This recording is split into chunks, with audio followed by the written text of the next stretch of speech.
Sean Michael Robinson. If Dave could own one single piece of original art, any time period, any medium, what would it be?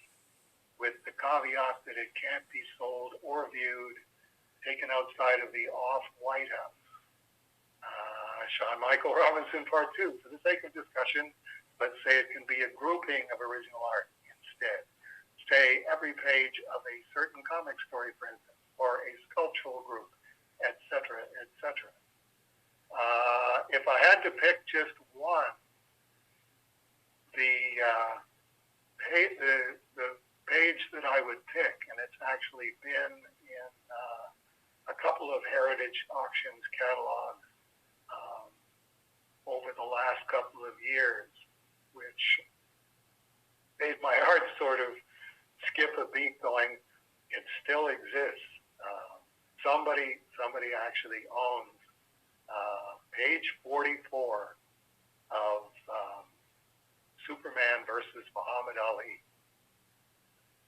And in order to explain why I would be interested in having page 44 of Superman versus Muhammad Ali takes a little bit of explaining, and it's a spoiler alert for Strange Death of Alex Raymond, because that would be in probably the last volume of Strange Death of Alex Raymond, a modern 1970s example of extremely potent comic art metaphysics. So, spoiler alert, if you really don't want to know something that would be way, way at the end of Strange Death of Alex Raymond, and I may never actually get there, you don't want to listen to this part. So, I don't know, maybe we could cue the I'm a Little Teapot from Jeopardy so that people can decide, do I want to listen to this part? Do I not want to listen? I just added a flag to the audio file so that I can say at 53:48 if you don't want it spoiled.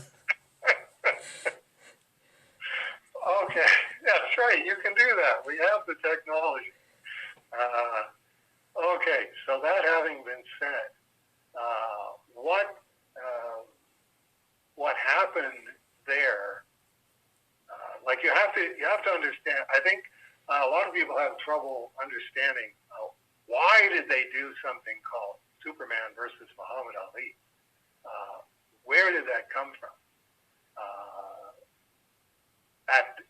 In the early 1970s, 1971, 72, 73, Muhammad Ali was like Superman.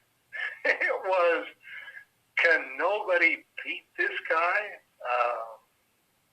From Sonny Liston on the Sonny Liston fight on all the way out, and particularly the Rumble in the Jungle, the George Foreman fight. It was just, this guy was the most unnaturally brilliant boxer of all time. Basically the same way that Michael Jordan was in basketball. That's what Muhammad Ali was in heavyweight boxing. And an unnatural figure, because it was, not only is he the world's greatest heavyweight boxer, he is also so pretty. And it's like, that's not something that you would think of when you would think of a heavyweight boxer. No heavyweight boxer is so pretty. And Muhammad Ali, Cassius Clay, was definitely pretty and knew he was pretty. So I was sort of reviewing all of that, because I'm going, okay, this ties in with this, because he was also not only pretty and not only the Superman of heavyweight boxing, but then he converted to Islam, which was, man, you just don't do that.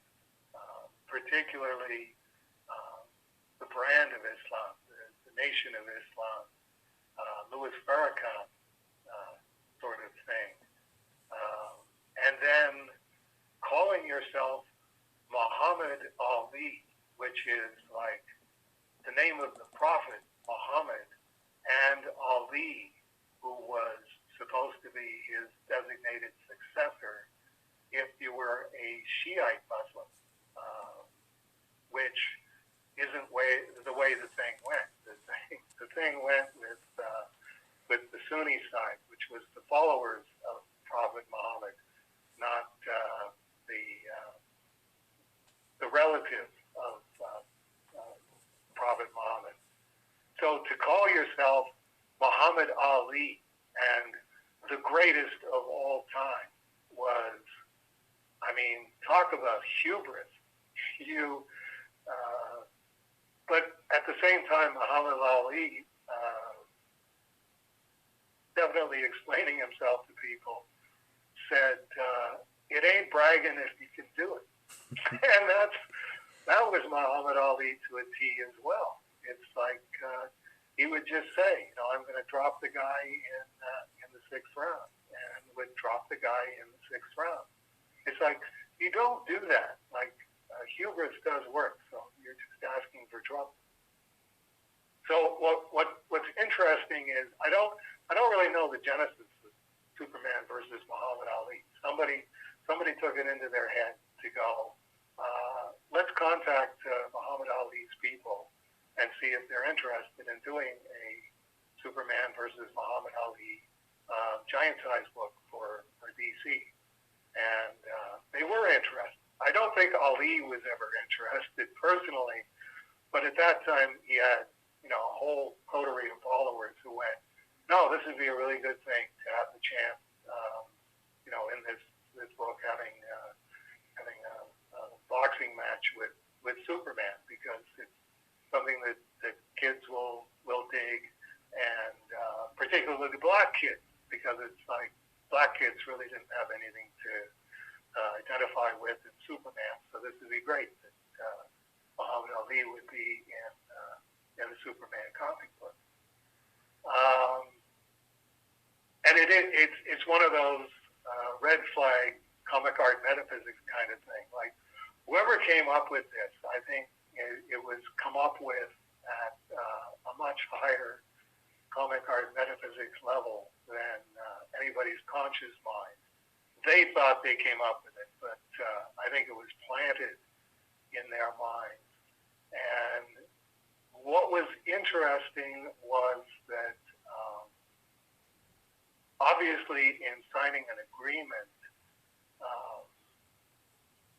to do this crossover, which Ali would have to sign because it's his likeness that they're using, there'd be a lot of boilerplate legalese that just in the contract, that his people would add some stuff in, and they would take some stuff out, DC would put some other stuff in, and they would just keep negotiating until they got down to the point where, yes, now we have a valid contract, which would mean that Muhammad Ali was contracting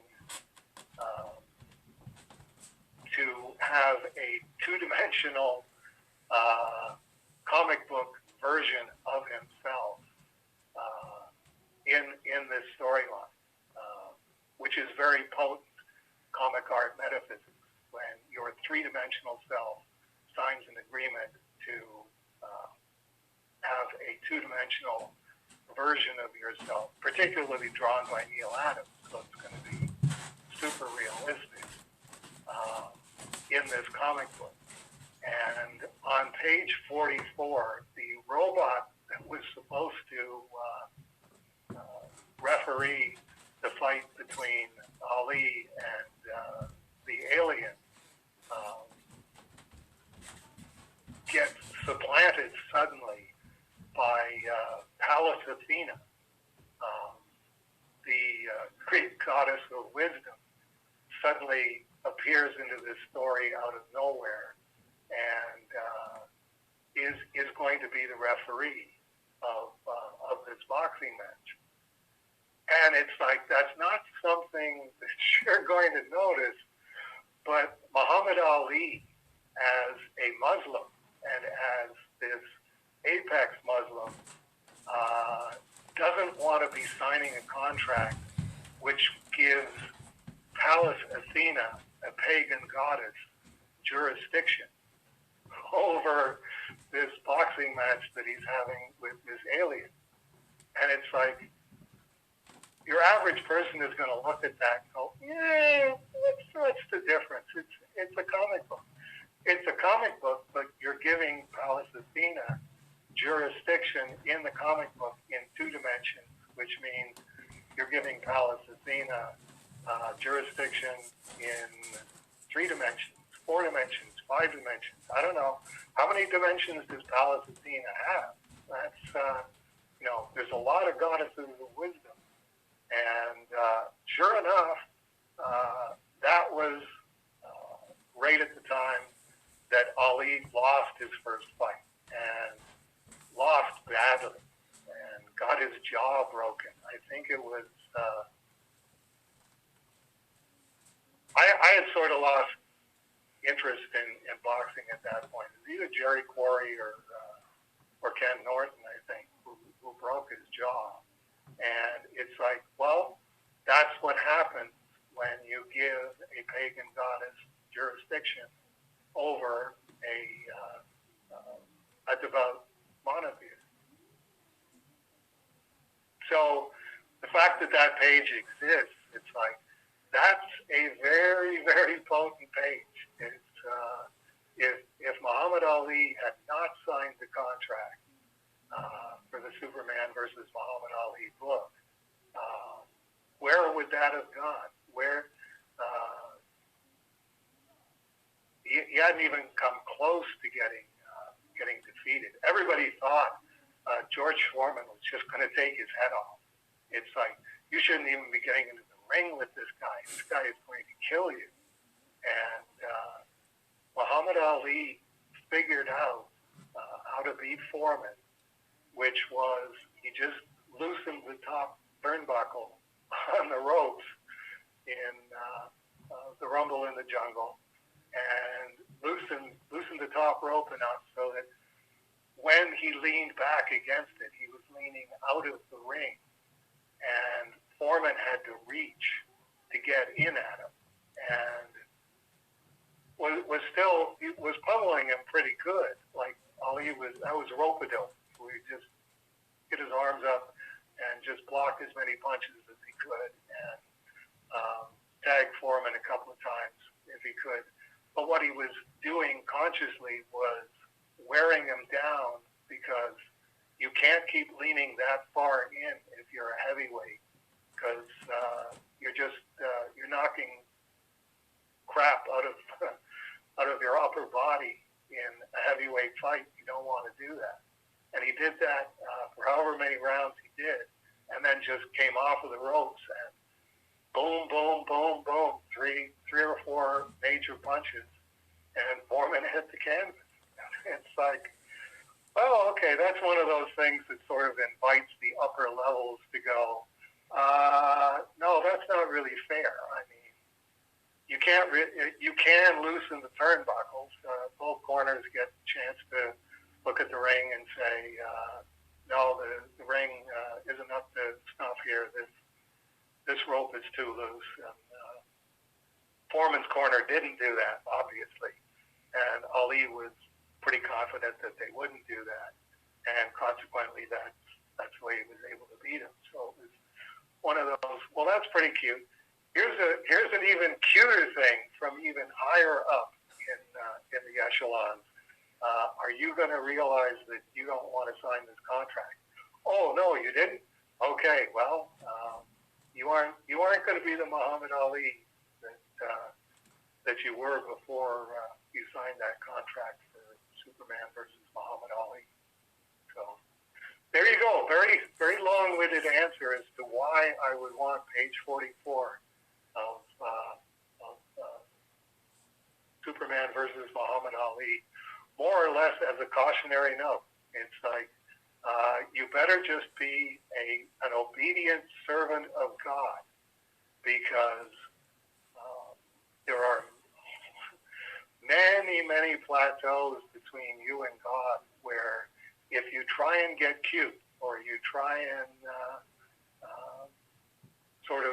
pull a little bit of funny business, and you know in your heart of hearts that you're pulling funny business, but maybe nobody will notice. No, at that level, that you're really asking for major trouble from levels of being where, oh, this is no problem. I mean, any human being is definitely got their head on the chopping block at all times. The thing is to live your life so you don't deserve to get your head chopped off. And if I had that page, I would definitely have it framed and on the wall. And every time I'd look at it, I'd go, "There's the Neil Adams page that brought Muhammad Ali to his knees."